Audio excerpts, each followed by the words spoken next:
What's up, Night Owl? Steely here, back with another Rime of the Frostmaiden video, and today we're going over the Caves of Hunger.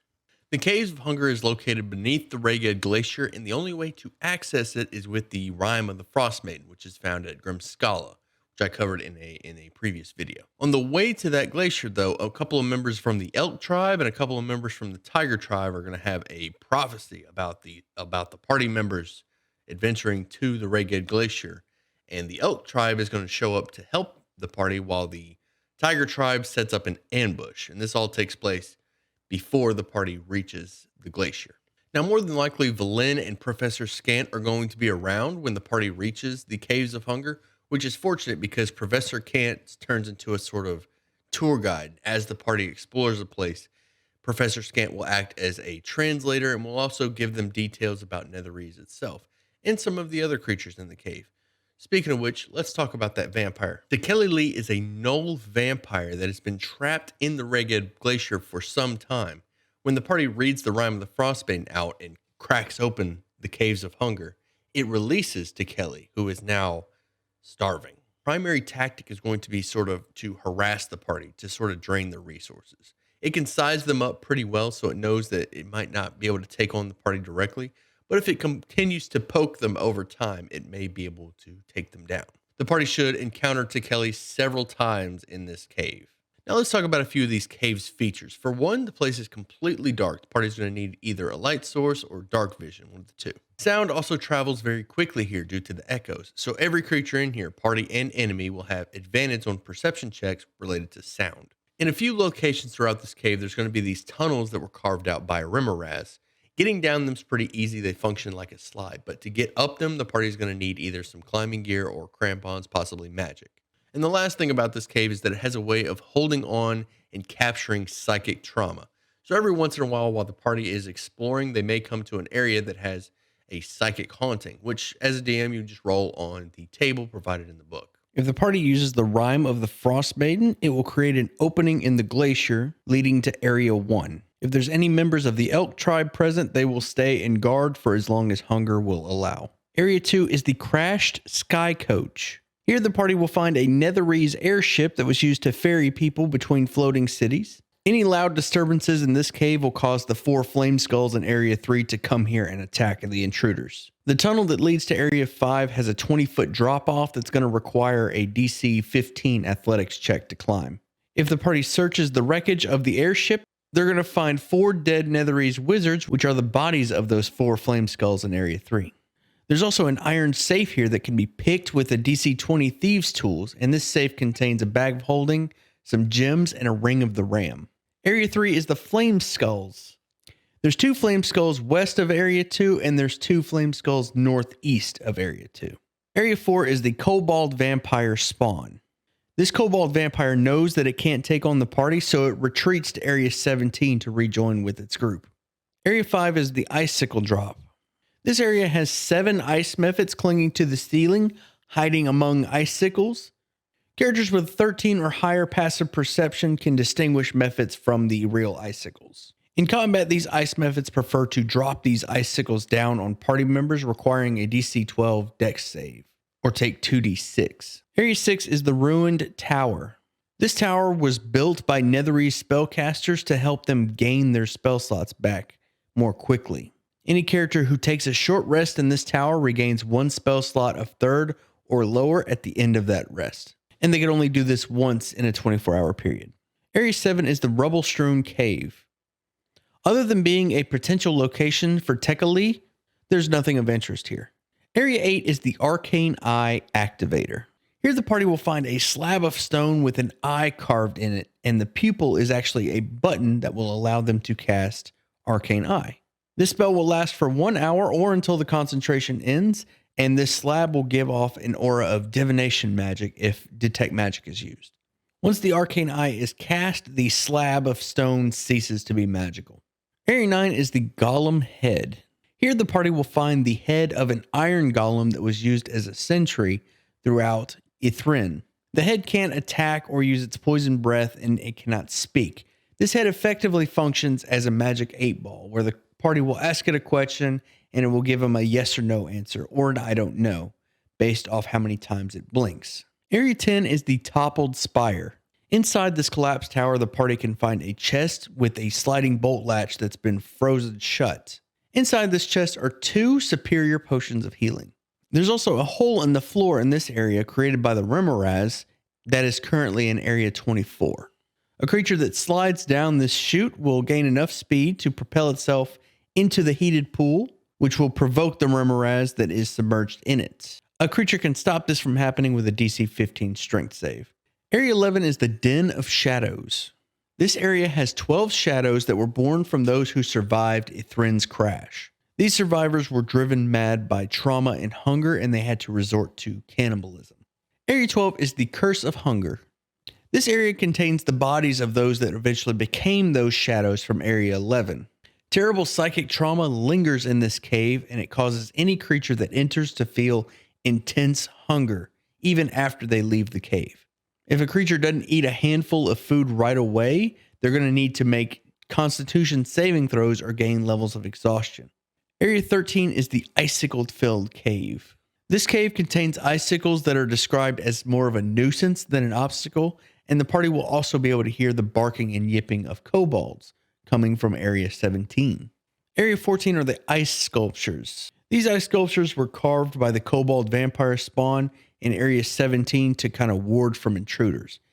Each of the ice sculptures are 3 feet tall, and they're carved in the vague likeness of a kobold, which a character can discern with the DC 10 insight check. Smashing any of the sculptures will alert the kobolds in Area 17. Area 15 is Dracareth's Doom. Here the party will meet Dracareth, a Netherese mage who survived the fall of Ithrin and murdered his wounded rivals and stole all of their spellbooks and magic items. He hoped that he would eventually escape with all of this newfound treasure, but he eventually perished from exhaustion and cold, which caused him to rise as a wraith. If the party finds the body of Dracareth, they can claim his mantle of spell resistance and a staff of charming. Area 16 is the Ice Cave. Nothing of interest here except a potential psychic haunting. Area 17 is the Den of the Vampire Spawn. Here the party will find the 5 kobold vampire spawn that dwell here. 6 if the kobold from Area 4 made it here. These kobolds will use spider climb to cling to the walls and pounce on anybody who enters their lair, and they'll fight until there are 2 left, at which point they will retreat to Area 19. Area 18 are the Snow Golems. This cave leads to a dead end where 6 Snow Golems will rise up and attack the party. They will not, however, chase anyone outside of the 3 caves that make up Area 18. Area 19 is the Den of Death, and it's here where the kobold vampire spawn will make their last stand. If Tekeli is here, then the kobolds will gang up on whoever Tekeli chooses. Area 20 is the Ice Crypt. This is where Tekeli was imprisoned before the Rime of the Frostmaiden caused the Caves of Hunger to open up, which released Tekeli from her ice case. Area 21 is the Frozen Frost Giant. Here the party will find a poor frost giant by the name of Vlagamir, who was crushed to death by the Netherese city of Ithrin when it fell to the ground. Talk about a bad day. They dropped a city on this poor frost giant. Area 22 is the Borehole. This hole was created by the Remoraz, and it functions as a slide which leads to the Remoraz nest. Area 23 is the Remoraz nest, and it's here the party will find 2 young Remorazes at the bottom of a pool, which is 15 feet deep. The Remoraz's tremor sense will alert them of the presence of intruders, and they will attack immediately.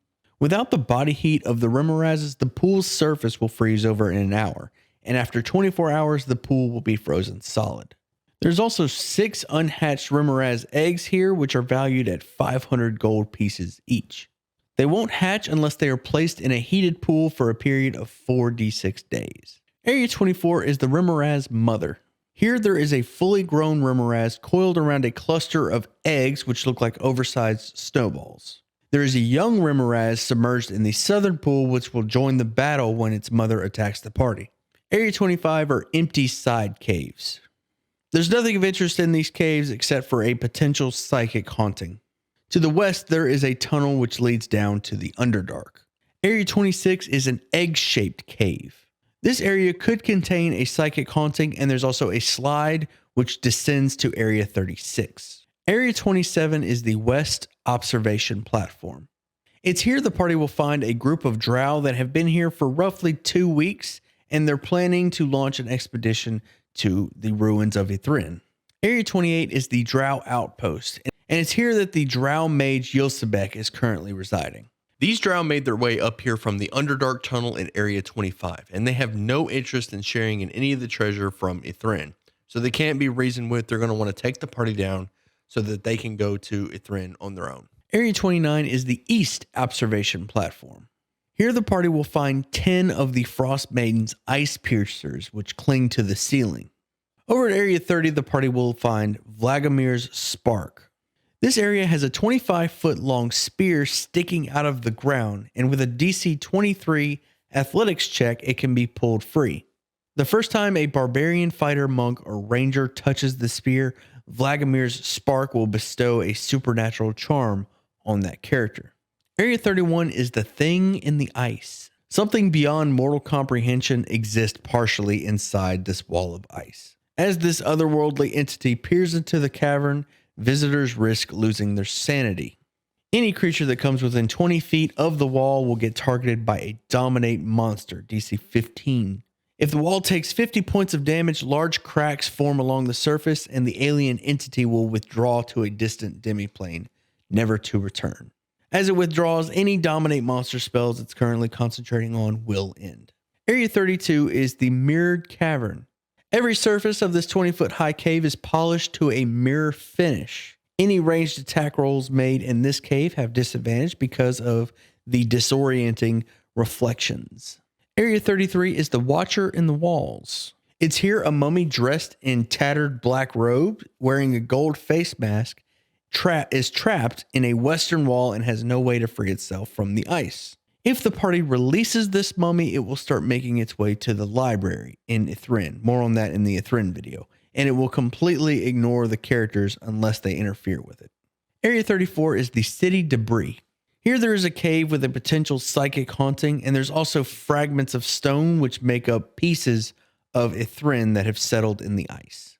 Area 35 is a mysterious cube.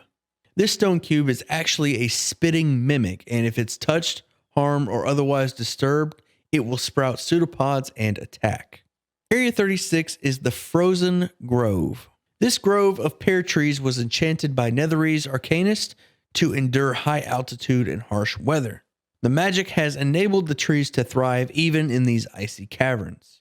A dryad by the name of Icewind resides here and is essential to the tree's growth. If this dryad dies, the trees will wither in a D10 days.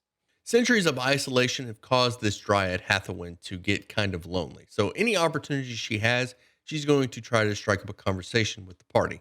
That's all well and good, but unfortunately this dryad can't leave the grove. It's magically bound to it. And the party isn't going to really want to, unless you don't mind giving them a way to release the dryad, who will then attach herself to the party and follow her around, or follow them around.